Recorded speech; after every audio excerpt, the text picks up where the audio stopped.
This is going to be my last lecture on India for now, and I covered so much a lot. Just like ancient China, when you have ancient civilizations that have writing for so long, and it just becomes very you have a lot of information, and India and China always deserve a class just in their own right to be discussed, just due to the fact, to all the information we have on them. But what I really want to try to emphasize in these lectures, again, just to kind of reiterate, is one, to show you the development, what happens after the Aryan invasions and development of Vedic a religion, which is going to basically become Hinduism and the variants of it. I kind of exposed you at least to some of the key texts. And then what I wanted to show you then is Buddha coming out of Hinduism. So just like Jesus comes out of Judaism and creates a separate religion that really has a life of its own, Buddhism does the same.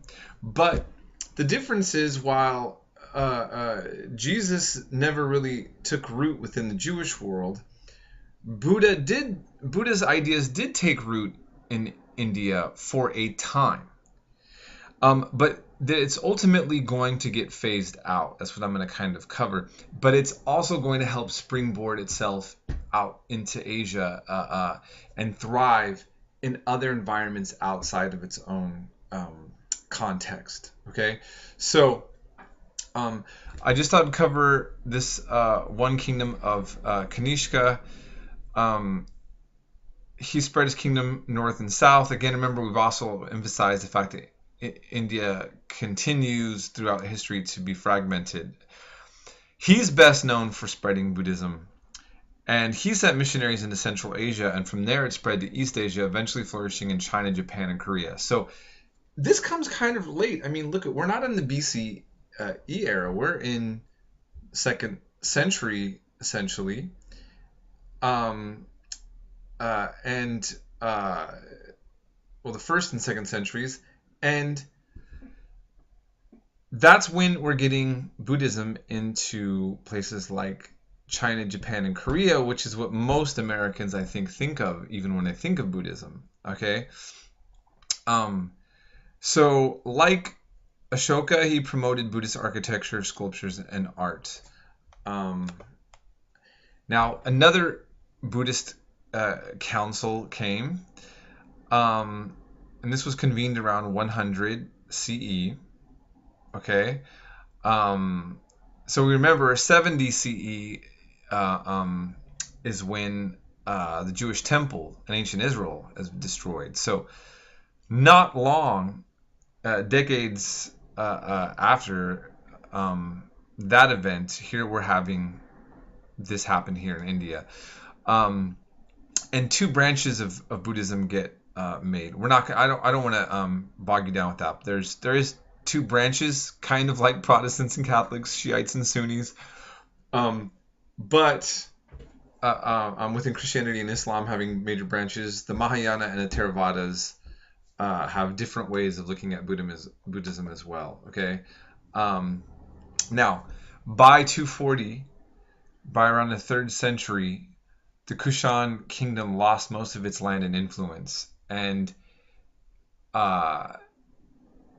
India becomes more divided, and Buddhism slowly begins to wane in India, but it spreads in popularity abroad around this time. And so Hinduism began to give rise to popular religion and really started to thrive. And it's been argued by some that Hinduism co-opts many aspects of Buddhism to make it more palatable to the masses. That in fact, just as obviously Buddhism coming out of Hinduism, it was heavily influenced by Hinduism.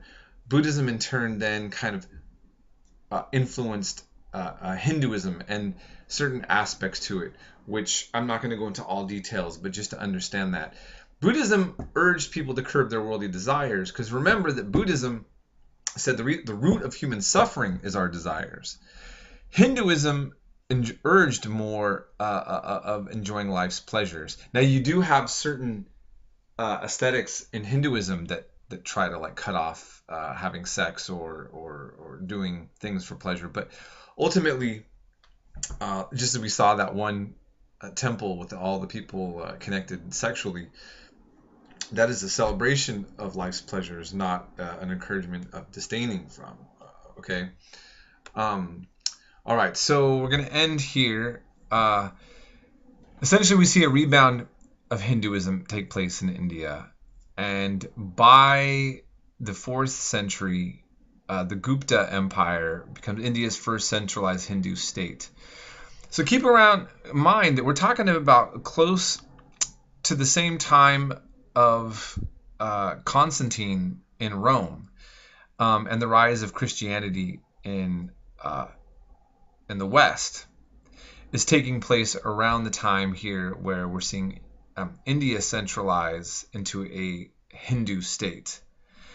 And it's going to collapse around the 6th century CE, around the time of the coming rise of Islam on its way in the future. So I'm just kind of trying, I'm hoping to put it all in the context, and I'm hoping without making this more confusing to you. So that's where we're at there. And now we're going to move into China.